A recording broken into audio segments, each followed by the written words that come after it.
사사기 20장 이에 모든 이스라엘 자손이 단에서부터 부엘세바까지와 길르앗 땅에서 나와서 그 회중이 일제히 미스바에서 여호와 앞에 모였으니 온 백성의 어른 곧 이스라엘 모든 지파의 어른들은 하나님 백성의 총회에 섰고 칼을 빼는 보병은 40만 명이었으며 이스라엘 자손이 미스바에 올라간 것을 베냐민 자손이 들었더라.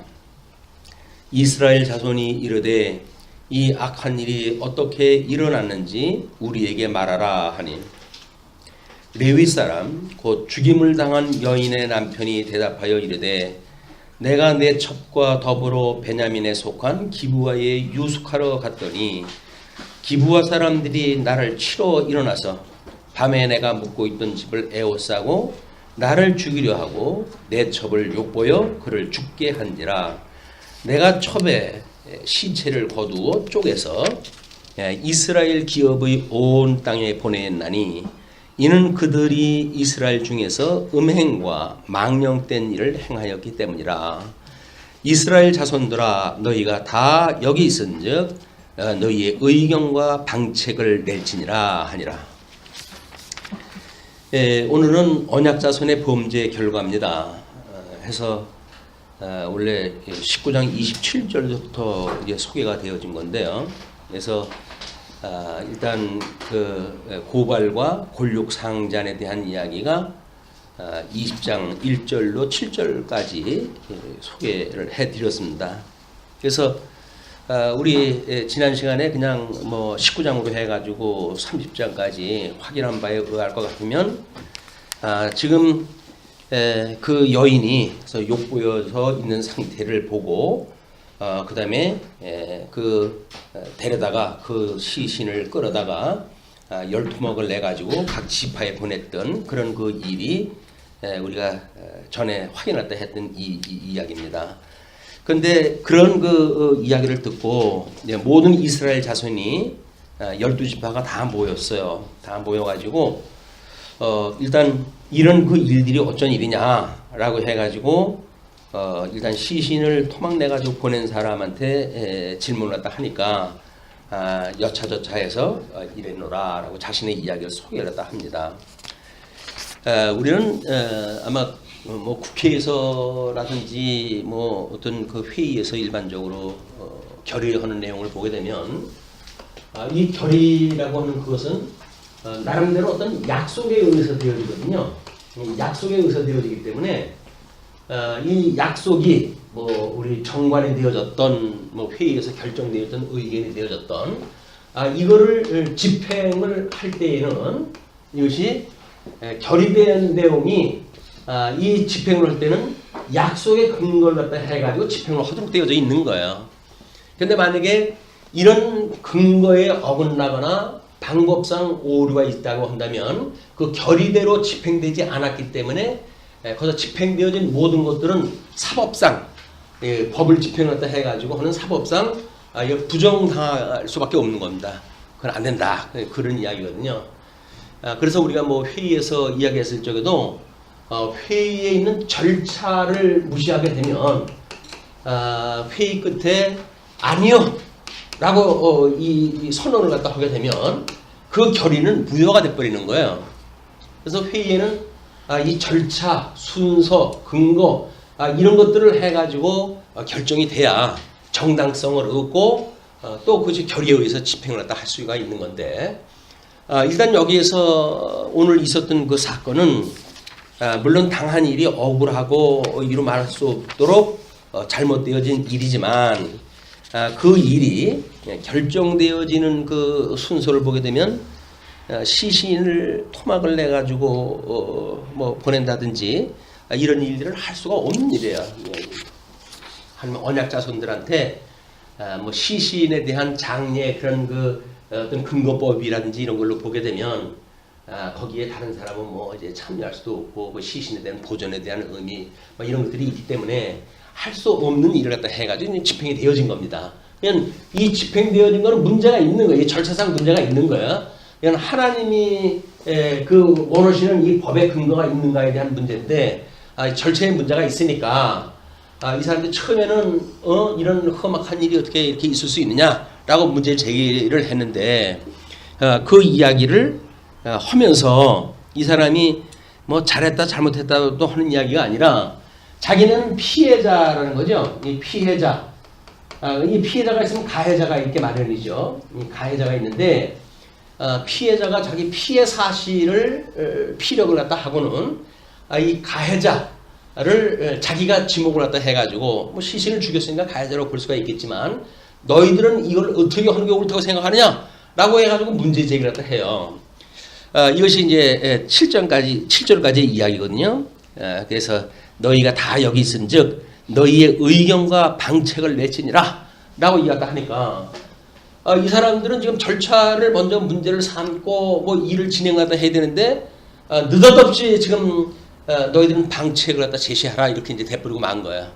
그래가지고 결국은 이 나름대로 먼저 사건에 자기 첩이 죽은 입장으로 보게 되면 피해자고 시신을 잘못한 걸로 보게 되면 가해자 입장인데 이 사람은 자기 피해자라고 하는 한쪽 측면에서 이제 그 모든 회중들한테 방책을 다 묻습니다.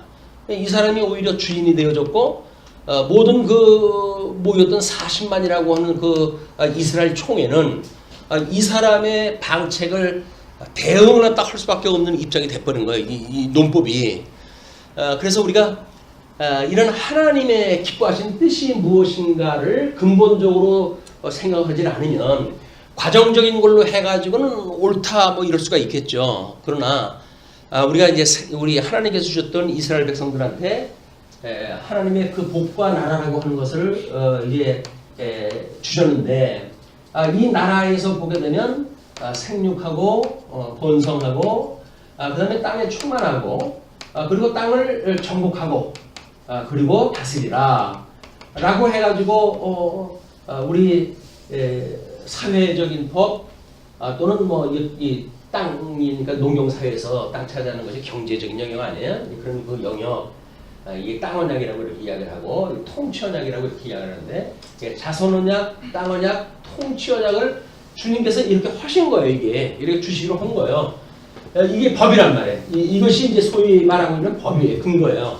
그런데 여기서는 그거하고 전혀 다르게 이제 피해자 입장에서 보게 되면 내가 억울하게 내 첩을 죽였으니까 그 인간들이 잘못되어진 거라 그렇게 이야기를 하는 거 아니에요? 그러나 지금 만약에 어떤 그 통치 방법 이런 것들의 입장에서 보게 되면 잘못되어진 일입니다. 그래서 우리가 지난 시간에 그 사건에 대한 거를 왕직에 대한 오해로 설명을 갖다 하고 나름대로 이제 설명을 풀어간 바가 있어요. 그러면 하나님의 삼직에 대한 이런 거를 통해서 보았을 때 저 세 가지의 법 이것을 오해를 갖다 했고 잘못되어졌고 잘못되어진 걸로 돼가지고 지금 그 피해 사상 결과로 나오는 사상이니까 어떻게 이것이 잘못되어진 결과로 나타났는가 그런 그 이야기인데 1절로 7절이 레위인이 베냐민 지파의 비행을 이스라엘 총회에 고발을 갖다 했고 그 다음에 이제 8절로부터 11절이 총회가 모였다고 한다면 이제 총회에서 이 결의가 되어지는 거 아닙니까? 이 결의가 되어야 되는데 물론 여기서 말했던 원리적인 결의하고 여기서 지금 실질적으로 이루어지는 결의하고 관계가 어떤지를 보게 되면 이렇게 되어집니다. 8절로부터 11절까지 모든 백성이 일제히 일어나 이르되 우리가 한 사람도 자기 장막으로 돌아가지 말며 한 사람도 자기 집으로 들어가지 말고 우리가 이제 기브아 사람에게 이렇게 행하리니 곧 제비를 뽑아서 그들을 치되 우리가 이스라엘 모든 지파 중에서 100명의 10명, 1000명의 100명, 10,000명의 1000명을 뽑아 그 백성을 위하여 양식을 준비하고 그들에게 베냐민의 기브아에 가서 그 무리가 이스라엘 중에서 망령된 일을 행한 대로 징계하게 하리라 하니라. 우리 뭐 모세법에 의하게 되면 우리 동형 보복이라고 이렇게 했잖아요. 이 동형 보복법이라고 하는 근거를 위해서 하면 험악하게 했으니까 너 험한 꼴 한번 당해봐 라고 하는 것이 맞아요. 이게. 그런데 더 근본적인 우리 하나님께 주셨던 근본 언약의 법에 의할 것 같으면 무조건 동형 보복법이라고 해가지고 뭐 이렇게 생육 번성을 갖다 해야 되는 그런 백성을 자기네들 입장으로 막 죽이고 이렇게 하는 것도 안 되는 거죠, 이게. 그렇기 때문에 우리가 교회 생활이나 일반 사회 생활이나 하게 보게 되면 모순에 부닥치는 게 많습니다. 뭐 이게 참 어머니 말을 듣자니 사랑이 울고 사랑을 따르자니 부모님이 울고 뭐 이제 이런 이거 피할 수 없는 길이에요, 이게. 둘 중에 하나를 선택해야 된다는 건 참 피하기 힘든 거예요. 그것 때문에 갈등이거든요. 근데 지혜가 있자고 하면 우리가 근본으로부터 시작이 되어져 가지고 이 근본의 원리는 뭔가, 과정적인 원리는 뭔가 라고 하는 걸 순차적으로 논리적으로 이걸 따져봐야 되는데 그렇지를 않아요, 사람들이. 당장 있는 사건에 대해 가지고 그랬어? 그거 죽여야 돼 라고 해가지고 이 대다수가 일어난다고 한다면 이 결의는 어떤 민주적인 절차 또는 합법적인 절차가 아니라 민중 심리에 의한 결의가 돼버리고 말고 이런 것이 이제 인민재판이 되어지는 겁니다.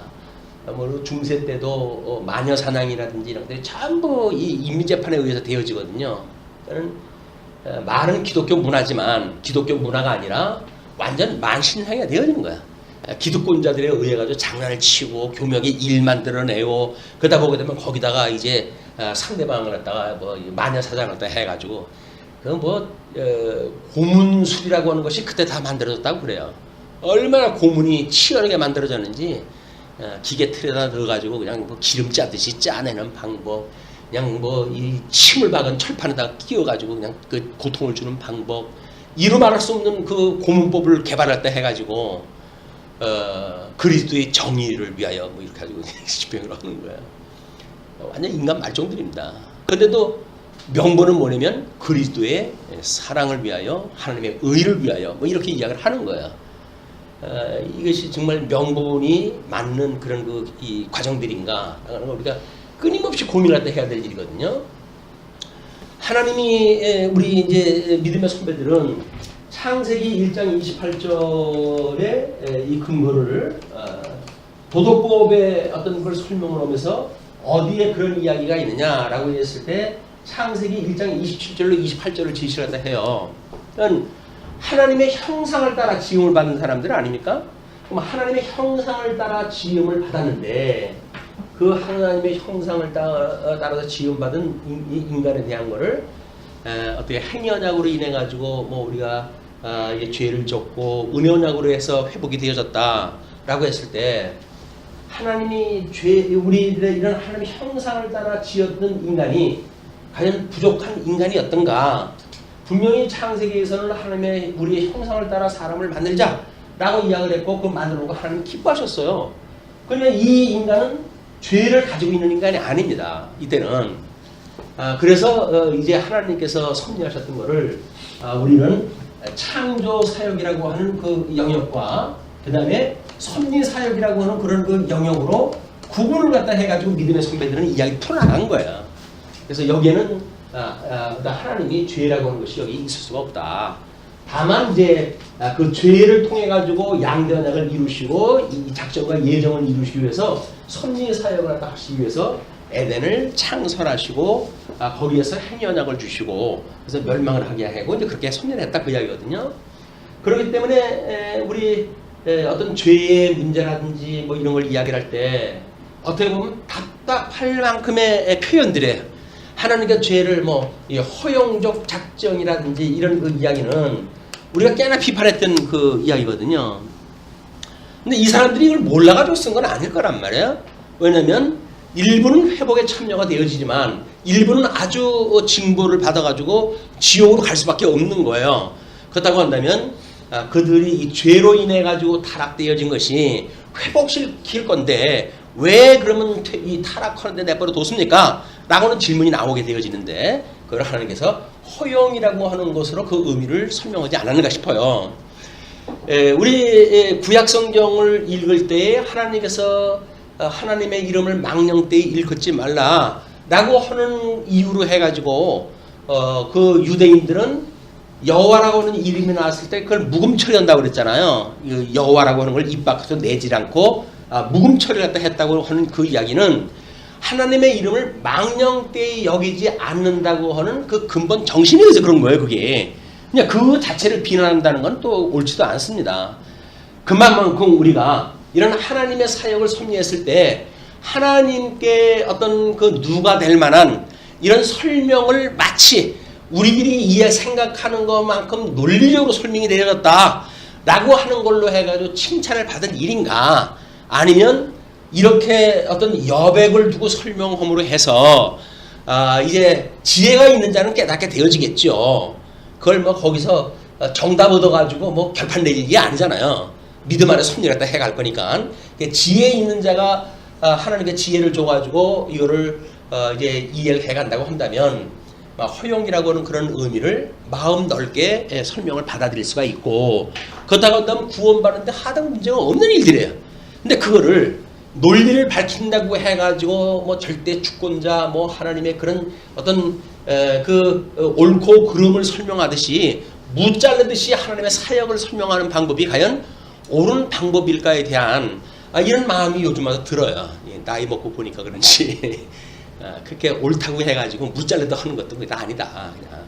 그것이 하나님께서 정말 허용적으로 했다고 한다면, 허용이라고 하는 그 이야기는 절대적으로 다가 아니라는 거 아니에요. 뭔가 이렇게 부분적으로 제한되어졌다고 하는 의미니까 이것이 하나님께서 창세전에 예정하셨던 뜻을 이루시기 위한, 때로는 어떤 사람은 멸망되지만 어떤 사람은 구원에 이르는 그런 허용적인 의미가 담겨져 있는, 그래서 상당히 신사적이고 그 하나님을 경외하는 마음으로 이런 문장을 만들어 갔다고 한다면 존중할 필요가 있다. 우리가 해석이 어떻게 하느냐의 문제지 그 사람들이 뭐라고 설명했느냐는 그렇게 중요하지는 않습니다.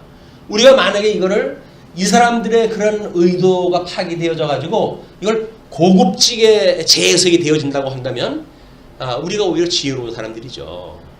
그걸 뭐 밝혀내가지고 그 사람들 다 무식한 사람으로 만들어버리고 내가 정당화된다고 뭐 좋을 일이 뭐가 있겠어요. 우리가 속 좁게 생각을 하게 되면 어떻게든지 뭐 사생결단 내가지고 시비를 분명히 가려가지고 옳고 그러고 해서 우리는 옳은 거야, 너희는 잘못된 거야 라고 하는 접근 방법만이 최선은 아니다 라고 하는 생각이 요즘 와가지고 들고, 막 그런 걸로 인해 가지고 우리가 하나님의 말씀을 연구하는 자세도 마찬가지다. 과연 정말 이스라엘 백성들이 하나님의 이름을 망령되이 일컫지 말라고 하는 그런 말씀을 따라서 여호와라고 하는 이름이 나왔을 때 묵음으로 할 정도의 경외심이 있는가 라고 하는 맥락으로 이걸 이해하겠다 했으면 좋겠다, 그런 생각이 들어요. 그래서 뭔가 잘못되어진 거를 타박하기보다는 막 그런 중심이 뭔가, 그를 요즘 세상 사람들은 진정성이라고 그렇게 이야기를 합니다. 모 의원이 이제 뭐 부동산 탄 거 뭐 목포 사건으로 해가지고 난리가 난 거 아니에요. 그 난리가 뭐 어떤 한쪽에서 많은 지지를 갖다 받을 수 있는 이야기는 그게 진정성이라고 하는 그걸 보고 하는 이야기거든요. 법적으로 조항했다 했을 적에는 뭐 특인이 뭐니 해가지고 이야기할 수가 있겠죠. 근데 요즘 이제 매스컴에 대체적으로 정리되어지는 일을 보게 되면 그거를 어떤 필요 이상의 사건으로 만들고 그렇게 된 보도 절차에 문제가 있다라고 하는 쪽으로 중심이 이동을 한다고 그래요. 이거는 우리가 어떤 목적을 가지고 일을 만들어 가다 보게 되면 아무리 진정성을 가지고 있음에도 불구하고 뭐 방법이 얼마든지 잘못되어지는 것이 있을 수 있잖아요.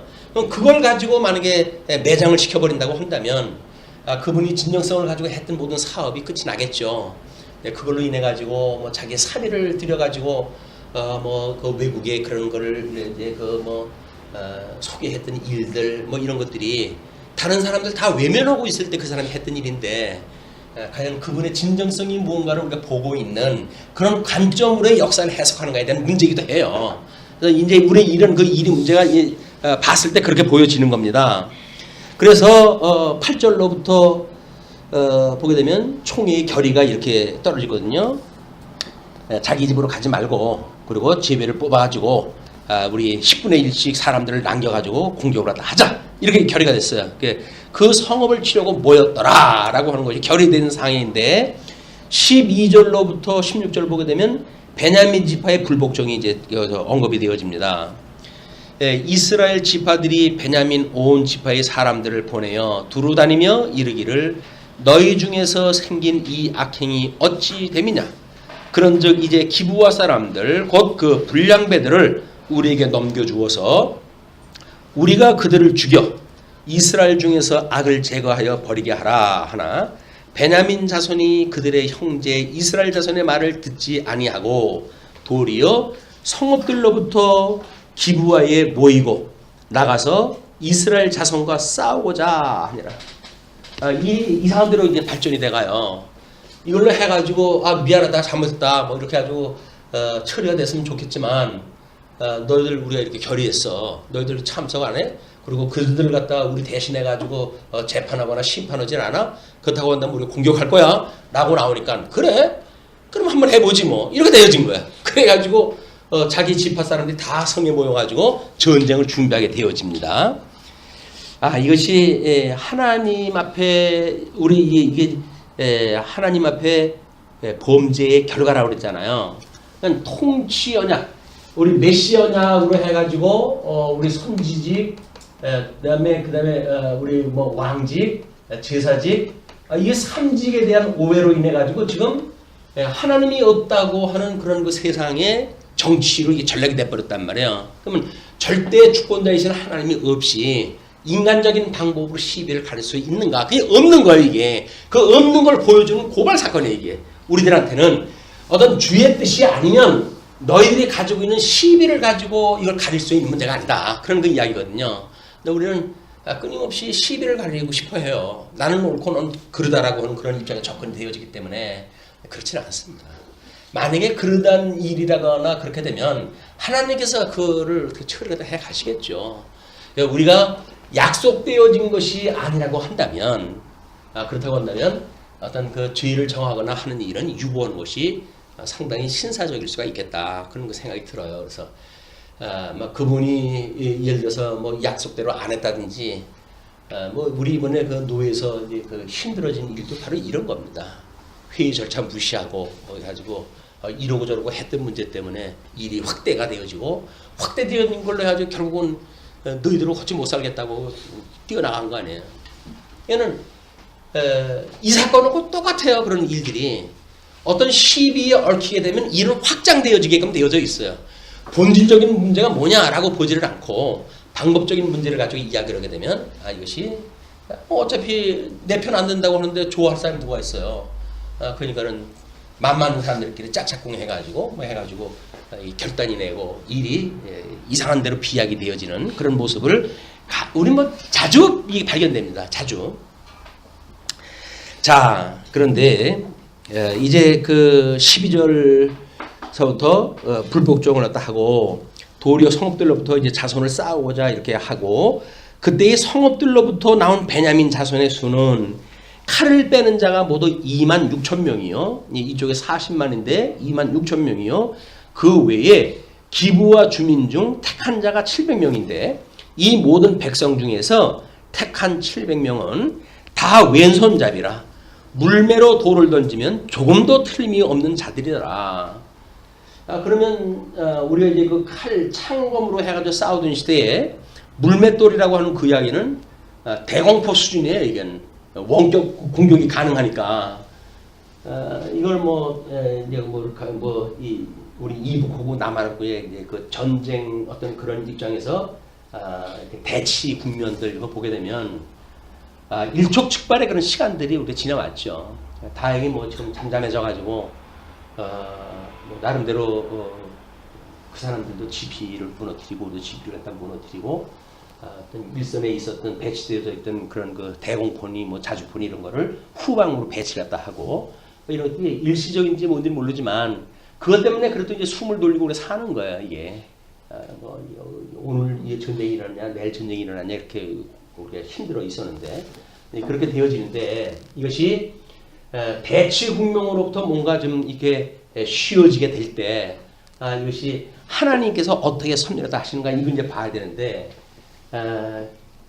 물맷돌로 해가지고 700명이 돌을 던질 수가 있다고 한다면 원거리 공격이 가능하다고 한다면 이건 막강한 화력입니다. 화력.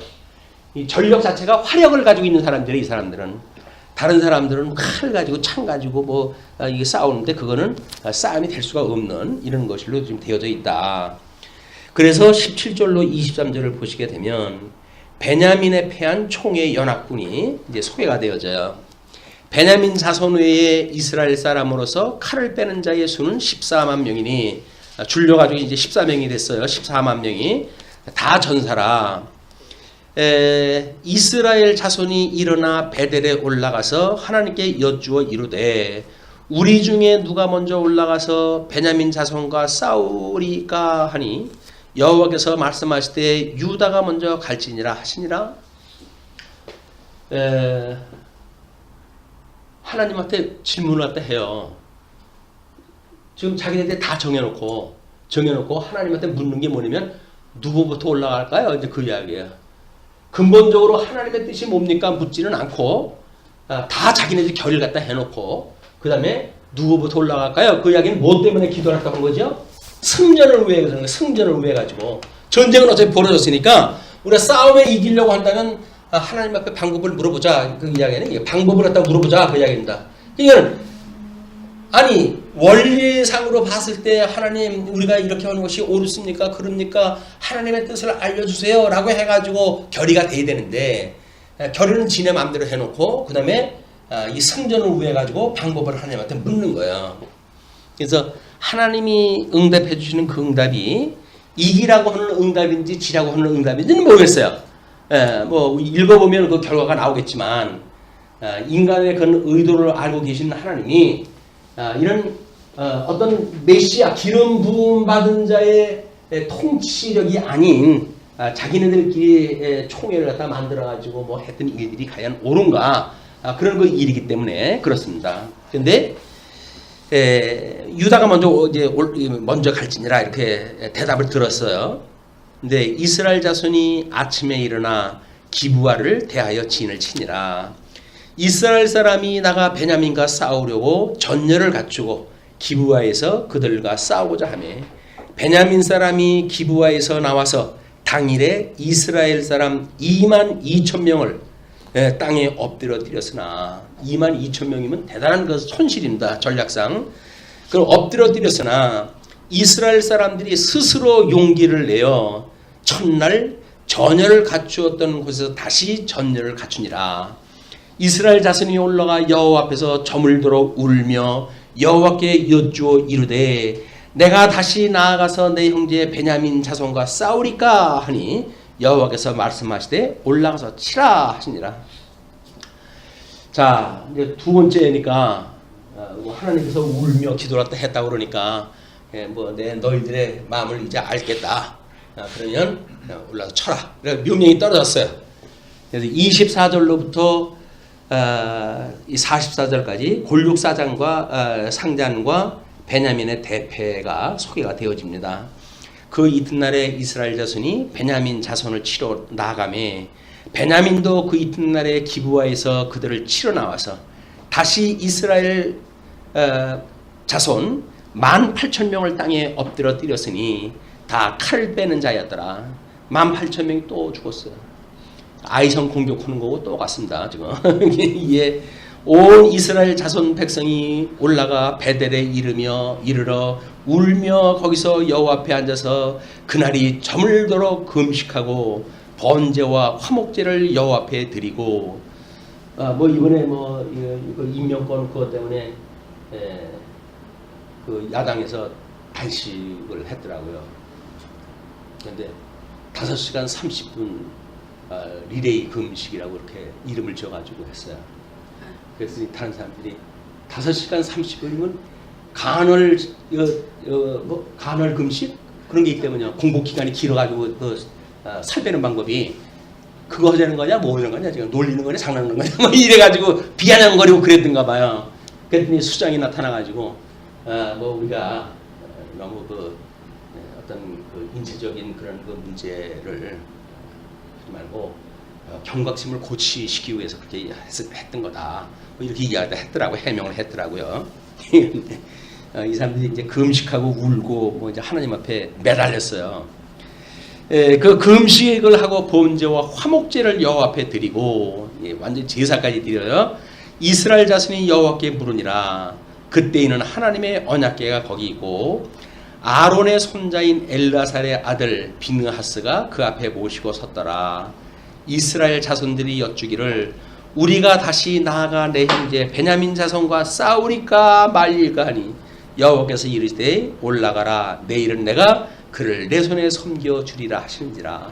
그래서 이 제사장을 통해 가지고 정식으로 제사까지 드리고 메시아를 통한 이제 그런 그 합법적인 절차를 시작을 한 거예요. 그러니까 하나님께서 내일은 내가 너희들 그 전쟁에서 이기도록 너희 손에 넘겨주겠다 이렇게 약속을 다 하셨어요. 그러면서 이제 29절 이스라엘이 기브와 주위의 군사를 매복하니라. 이스라엘 자손이 셋째 날에 베냐민 자손을 치러 올라가서 전과 같이 기브와에서 맞서 전열을 갖추매 베냐민 자손이 나와서 백성을 맞더니 꾀임에 빠져 성읍을 떠났더라.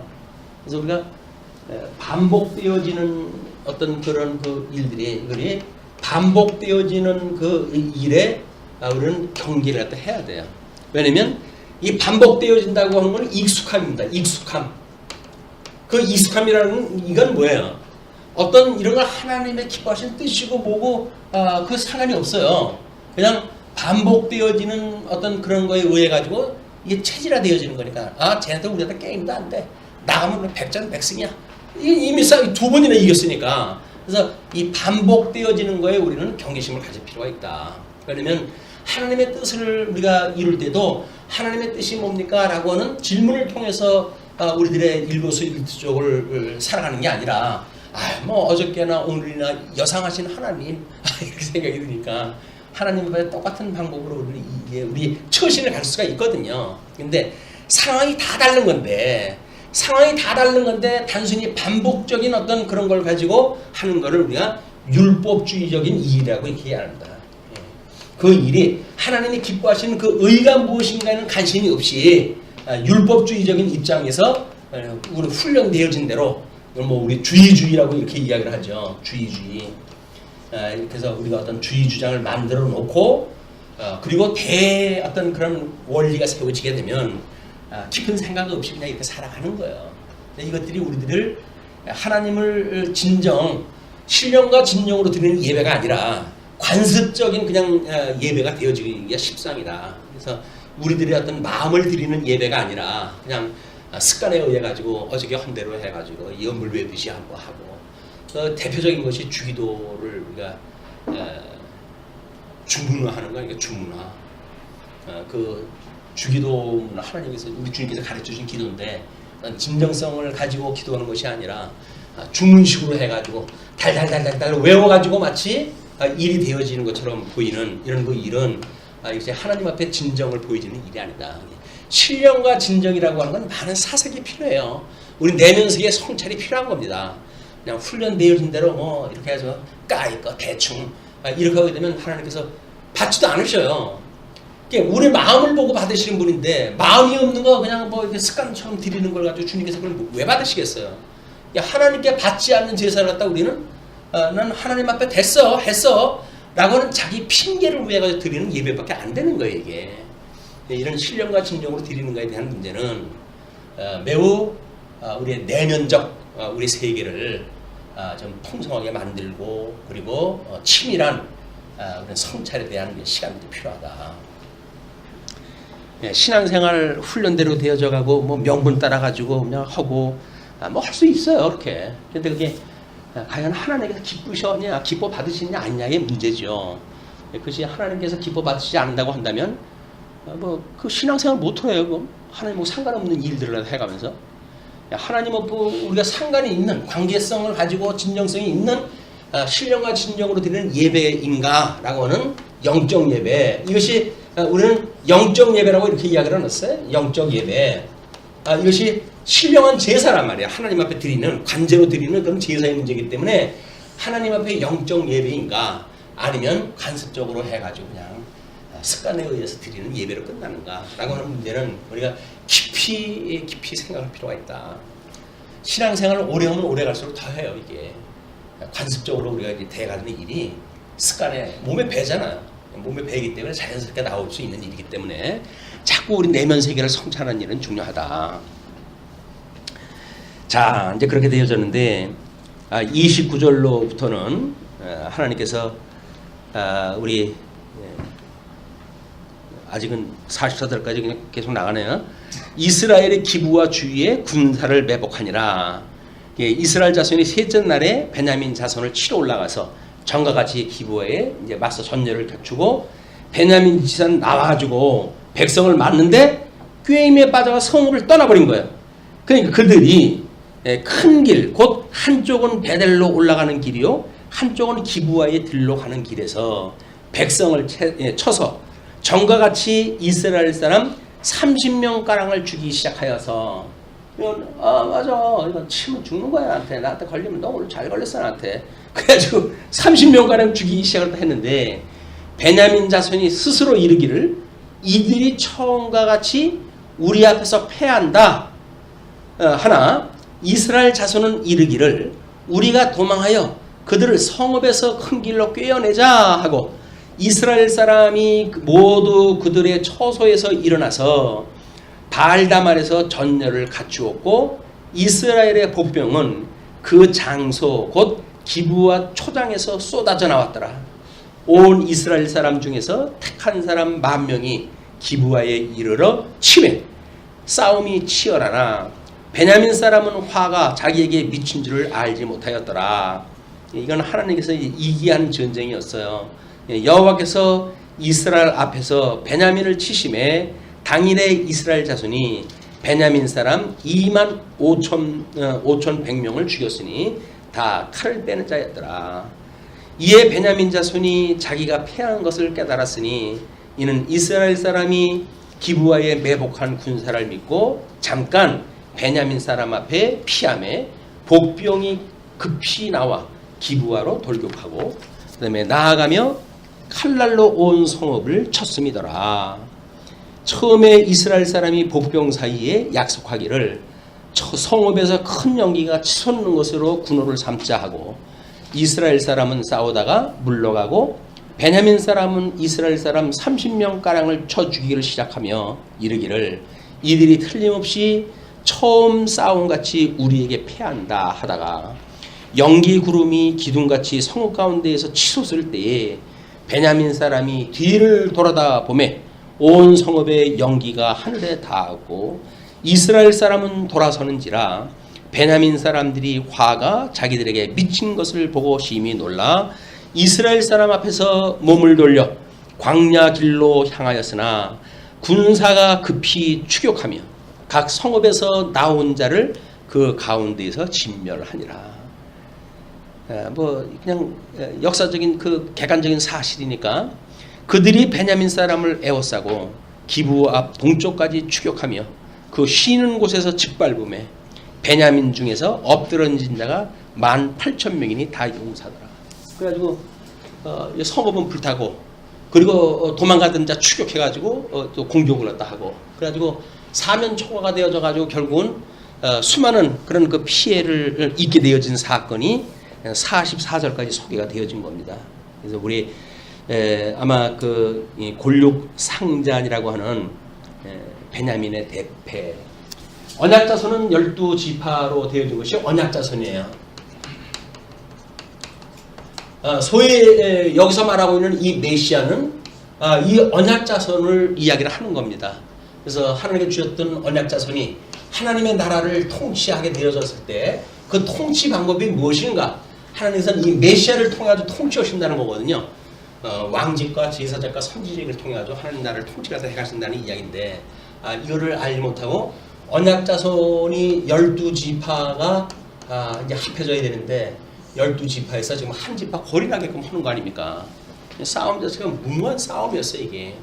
그래가지고 이제 이런 그 사건은 우리가 왕국이 건설되어질 때도 마찬가지죠. 창건이 되어졌는데 북쪽 이스라엘과 남쪽 유다고 해가지고 궁극이 돼버리잖아요. 그럼 북이스라엘은 북쪽 그 이스라엘은 10지파가 다 국호까지 가지고 간 사람들이에요. 그러니까 사실상 사회적인 어떤 그런 입장에서 보게 되면 국호를 가지고 있고 열지파를 가지고 있는 이 사람들이 이스라엘의 정통성이죠. 남쪽 유다는 그냥 유다의 요 한 지파만 남은 거예요. 근데 하나님께서 이제 왕의 호리가 떠나지 않는다고 하는 그 약속과 통치되어진 나라를 통치할 수 있는 메시아를 유다 지파에 주기 때문에, 그리고 하나님 앞에 제사 드리는 왕에 대한 그 유다 지파, 그 다음에 제사를 드릴 수 있는 성전, 성전에 지금 이 예루살렘에 있는 거 아닙니까? 그러니까는 정통성이 수에 있는 것이 아니라 하나님의 기뻐하시는 뜻이 무엇인가에 있다라고 하는 것이 우리 성경에서 끊임없이 확인하는 일들인 거예요.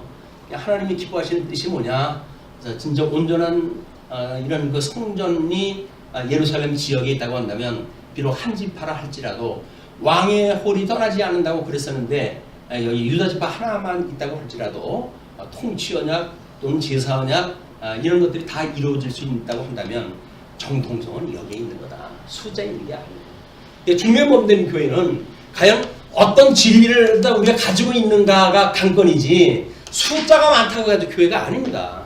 그건 교회당인 거예요. 교회당. 그래서 우리가 이 진리를 알고 있는 사람들이 정말 진리와 함께 기뻐하고 진리를 우리가 얼마만큼 수호하고 그거를 목적으로 삼고 살아가는가의 관점이 있어야지, 숫자에 있다고 하고 정말 이건 아무런 의미가 없어요. 과연 진리를 지키는 일이 무엇인가? 이 영적 예배를 통해 가지고 주님께서 우리의 마음을 움직이시고 이걸 증이 주면 몸된 교회를 직접 통치해 가신다. 그래서 우리 온전케 하시는 예수를 바라보고 살아가는 삶, 이것이 영적 예배의 삶이란 말이에요. 이건 뭐 우리들이 하는 것이 아니라 주님께서 하시는 천상 사역입니다. 아버지의 뜻이 하늘에서 이루어진 것처럼 이 땅에서 이루어 주세요 라고 기도할 때마다 우리가 하나님의 뜻을 이 땅에서 이루어지는 우리는 동역자들이야. 하나님의 사역자. 하나님이 우리를 불러가서 사역자를 세우신 거예요. 이 사역자를 세웠다고 하는 사명감이 다른 사람들한테 하는 어떤 뭐 명분이거나 그런 걸로 해가지고 이 가랑키나 할까요? 안 그렇습니다. 우리는 당위에 의해서 신앙생활을 하는 것이 아니라 이런 사명에 의해서 신앙생활을 하게 되어지는 거다. 불이익이 있거나 말거나 주님 앞에서 우리가 살아가는 것이 당연하기 때문에 일을 다 하는 거지, 뭐 거기서 유익이 있어야 뭐 하고 이렇게 되는 게 아니다. 우리는 오해를 또 하게 되면 그렇게 할 수가 있어요. 왜? 우리 유형교회라고 하는 그런 의미가 이게 이제 눈에 보이는 교회 아닙니까? 우리는 이건 공동체라고 이렇게 했어요. 공동체. 근데 이것이 무형교회라고 하면 이거는 유기체라고 이렇게 이야기를 했거든요. 근데 공동체라고 한다면 믿지 않는 사람, 뭐 믿는 사람이라고 할지라도 각 가정이 다르고 다 그래요. 뭐 성적으로 구분이 되어져 있고 연령별로 구분이 되어져 있고 공동체로 되어져 있기 때문에 이해관계가 상충되어지는 일이 많을 수밖에 없어요. 이게. 근데 이거를 유기체라고 이야기를 해가지고 잘못 호도를 하게 되면 우리는 마치 그 공동체적인 삶이 무시되어지는 이런 그 삶이라고 생각이 드는데 그렇지는 않습니다. 하나님께서 여전히 공동체로 이런 중생인이 살아가는 곳이니까 성령의 소욕과 육신의 소욕을 가지고 있는 중생인이 살아가는 곳이기 때문에 우리는 끊임없이 이런 훈련을 하며 살아가는 사람들이에요. 그래서 우리들이 여기서 하나님이 우리 이스라엘 백성들 사사기 우리 처음에 들어갔을 때 내가 너희들을 시험할 거야 라고 그러잖아요. 시험할 거야. 어떻게 하냐면 나를 잘 섬기나 안 섬기나 시험을 갖다 할 거야. 그래가지고 이제 이 이스라엘 백성들 그 가나안 7족속 다 쫓아내지 않고 남겨둬가지고 너희들로 하여금 나를 의지하지 않나 내가 시험할 거야. 그 결국 여기까지 온 거예요 지금. 그러니까 지금 하나님 앞에 하나님이 온전히 우리를 다 인도하신다고 하는 걸 믿지 않고 왕이 없고 이런 그 메시아가 없고 그걸 무시한 그냥 그 사람들의 생각이니까 여기까지 온 거거든요.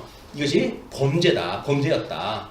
그 범죄의 결과가 결국은 이 중생인이 살아가는 이 교회라고 하는 그런 맥락에서 봤을 적에도 우리 과연 어떻게 우리 거듭나고 중생한 우리들의 이런 우리 어떤 목적에 해당되어질 수도 있겠죠. 그래서 이런 유형교회를 내재적으로 초월되어진 이런 세계관을 가지고 살아가는가, 이게 균형 감각이 있어야 되는 거예요.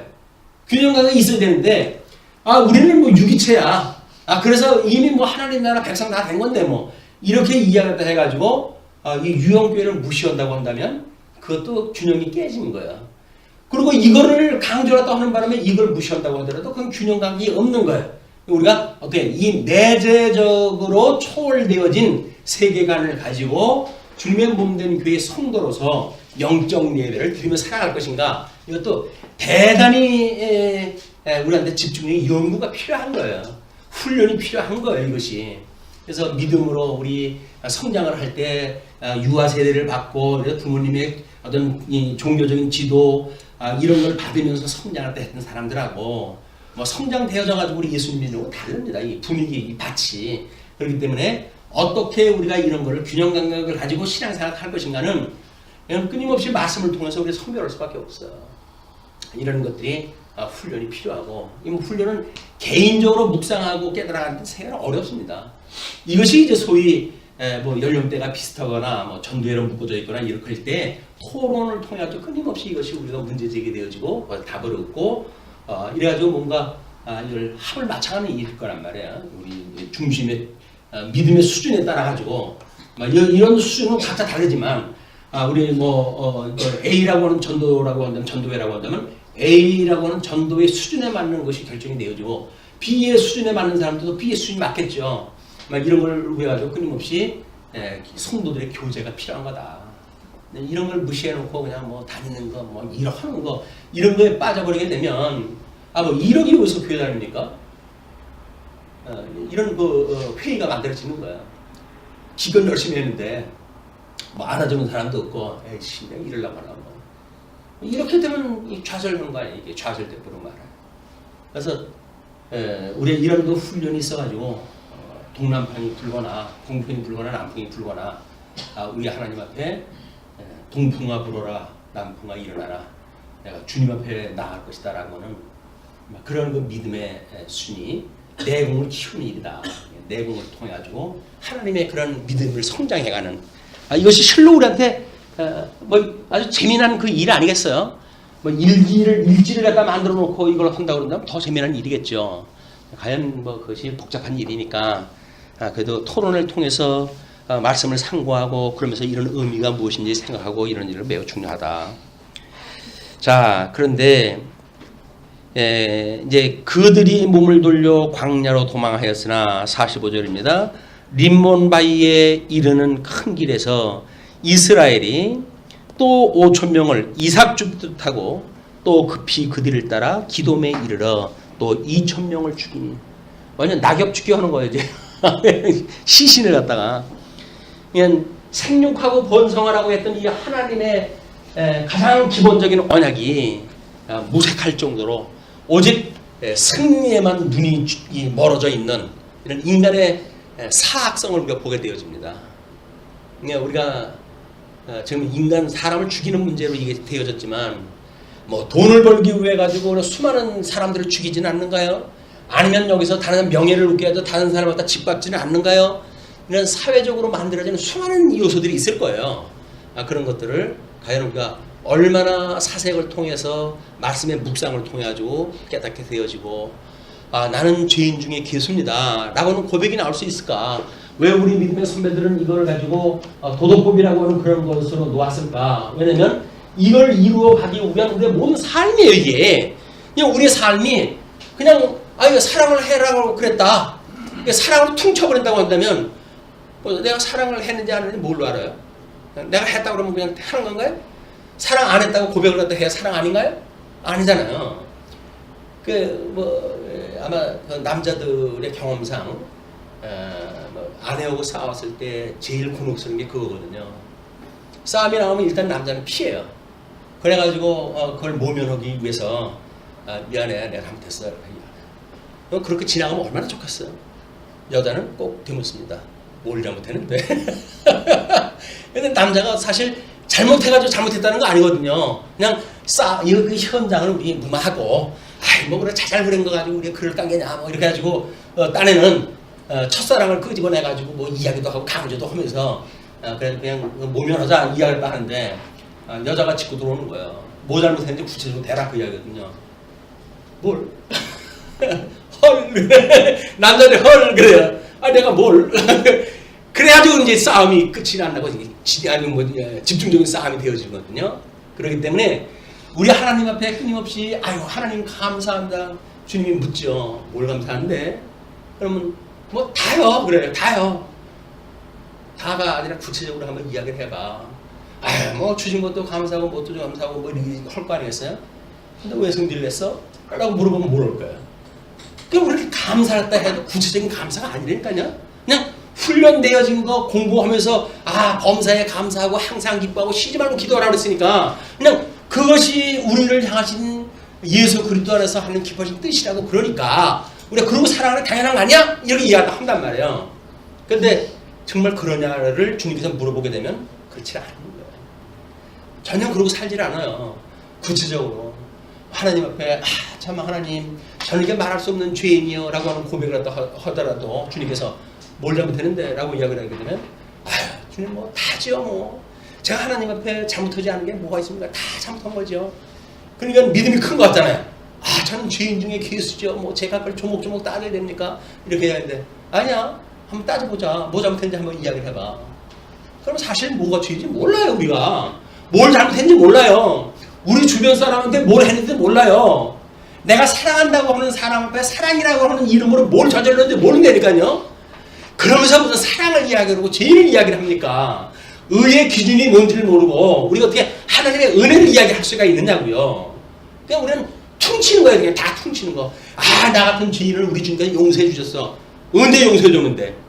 그럼 뭐라 그럴 거예요? 내가 너 언제 용서해 줬는데? 그럼 뭐라 그럴 거예요? 아니 성경에 나와 있지 않습니까? 성경에 나와 있는 게 그게 네 거냐? 성경은 객관적인 거야. 모든 인류한테 내가 쓴 건데 그게 나한테 근거가 돼? 뭐 때문에 네가 그런데? 이야기 해봐. 너 네가 나를 사랑한다는 이야기 해봐. 내가 사랑이라는 거 뭐라 그랬어? 내가 사랑하는 것같이 내 이웃을 사랑하라 그랬지. 내 몸같이 사랑하라 그랬지. 네 몸인데도 너 그렇게 그러고 사랑을 갖다 할 거냐? 그러면 나를 사랑한다고? 야 하나님께서 귀신을 속이라 그러진 않겠죠. 우리도 그러잖아요. 그걸 볼만하면 귀신을 속여라. 나를 속이냐? 우리 보통 하는 얘기가 그러잖아요. 하나님께서 자기보다 하수한테 귀신을 속여라. 그렇게 하지는 않겠지만 우리가 그러고 산다는 거예요. 신앙생활을. 그냥 신앙생활을 대충 하는 거예요. 정말 진지하게. 그럼 종교개혁자 뭐 루터가 그 죄의 문제로 해가지고 막이 오고 그냥 해가지고 그 눈물을 흘리면서 그 싸우는 그런 장면을 보게 되면 그때는 그랬어요. 저 사람 뭐 저렇게 그 믿음이 없어가지고 저렇게까지 고민을 했다 하나. 주님께서 용서해 줬다고 그러는데 용서했다고 그러면 하나님 감사하고 하면 되지. 절절히 눈물을 흘리면서 이 밤잠을 안 자고 그렇게 기도했다 하더라고요. 우리도 과연 우리의 이런 진정성 있는 신앙생활인가? 신령과 진정으로 드리는 예배인가? 아니면 관습적이고 훈련되어지고 우리 편의주의적인 예배는 아닌가라고 하는 것을 이스라엘의 이런 하나님이 없다 함으로 인하여 만들어진 범죄의 결과 이런 것이라고 한다면 우리들도 거기서 이런 범죄에 대한 의미를 생각해 볼 필요가 있다. 자, 그래서 이제 그 47절 베냐민 사람 600명이 돌이켜 광야로 도망하여 림몬 바위에 이르러 거기에서 넉 달 동안을 지내었더라. 달랑 600명이 남았어요. 12,000명 중에 600명이 달랑 남아가지고 광야에서 지금 거하게 되셨어요. 이스라엘 사람이 베냐민 자손에게로 돌아와서 온 성읍과 가축과 만나는 자를 다 칼날로 치고 닥치는 성읍은 모두 다 불살랐더라. 아주 완전 한 지파를 고릴라게 만든 거예요. 이것이 하나님의 이런 근본적인 언약을 무시하고 했던 옳으냐 그러냐고 시비를 가리기 위해 했던 이 전쟁이 과연 하나님 앞에 정당함을 받을 수 있겠는가? 범죄의 결과다.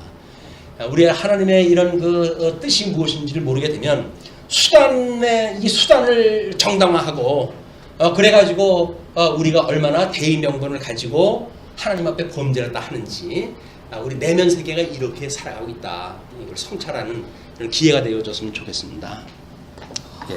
다음 시간에 21장 끝으로 해서 소견에 오른 대로 행하는 그런 내용을 공부하면서 사사기가 끝이 납니다.